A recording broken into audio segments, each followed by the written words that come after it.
ஆதிக்காகவே புடவெல்லாம் கட்டிட்டு வந்தேன். ஆனா எதுவுமே நடக்கல. நான் ஒரு அதிர்ஷ்டம் இல்லாதவ. அதனாலதான் சின்ன வயசுலயே அப்பா அம்மாவை இழந்துட்டேன். இப்பவும் நான் ஆசைப்பட்டது கிடைக்காம போராடிட்டு இருக்கேன். என்ன நினைச்சா எனக்கே அவமானமா இருக்கு. மகிழ், உன்னை புடவை கட்டிட்டு வர சொன்னது நான். நீ திட்டுறதா இருந்தா என்ன திட்டு. அதை விட்டுட்டு உன்னையே நீ அவமானமாலாம் நினைக்காத. நீ இதுல ஃபீல் பண்றதுக்கு எதுவுமே இல்ல மகிழ். லவ் பண்ணும்போது இந்த மாதிரி பிரச்சனையெல்லாம் சந்திக்கிறதுலாம் சகஜம் மகிழ்.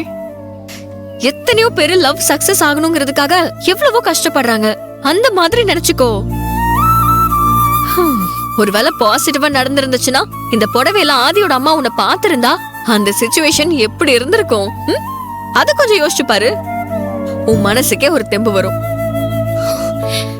யோசிச்சா நல்லாதான் இருந்திருக்கும். ஆனா அப்படிதான் நடக்கலையே. நடக்கும் மகிழ்.